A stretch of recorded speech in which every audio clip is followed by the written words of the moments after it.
Maariyaam badhaasa gooftaa gara fakkaamsi ganaa durbee haadha ulfinaa kennaa guyyaa jimaataa. Maariyaam badhaasa gooftaa gara fakkaamsi ganaa durbee haadha ulfinaa.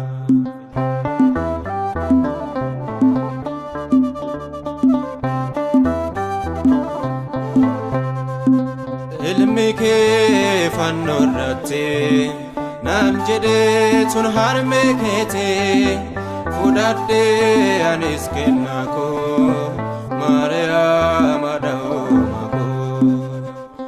Aan ilma isheenis haadha koo hin dagadhu hin ganu ayyoo koo hin dagadhu hin ganu ayyoo koo.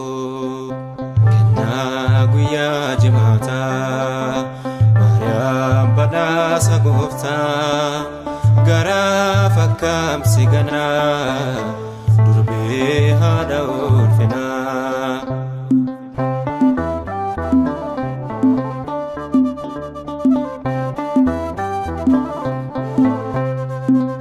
Waaqayyoon filatamtee ayyaanaan kan guutamtee dubara keessa taatee Maariyaam kan eebbifamtee hin dhokfamu dhugaan macaafarraa haati gooftaa ni caalti hundarraa haati gooftaa ni caalti hundarraa.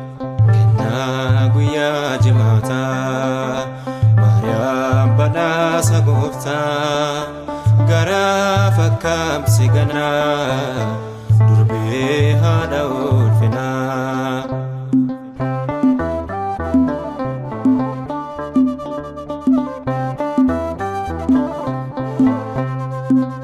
Gooftaanoo si wajjine yaa durbee hin sodaatine sin jedhee ergamaan gooftaa ni deessaa mootii moototaa. Isheenis haadha koo hin dagadhu hin ganu ayyoo koo hin dagadhu hin ganu ayyoo koo. Kennaa guyyaa jimaataa Maariyaam badhaasa gooftaa gara fakkaamsi ganaa durbee haadha ulfinaa.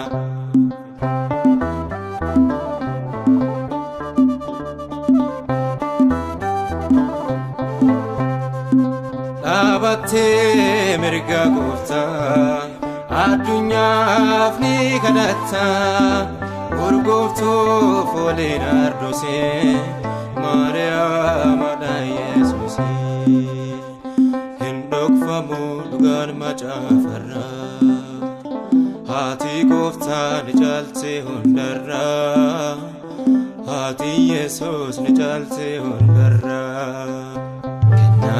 Guyyaa jimaataa Maariyaam badhaasa gooftaa gara fakkaamsi ganaa durbee haadha ulfinaa. Kennaa guyyaa jimaataa Maariyaam badhaasa gooftaa gara fakkaamsi ganaa durbee haadha ulfinaa.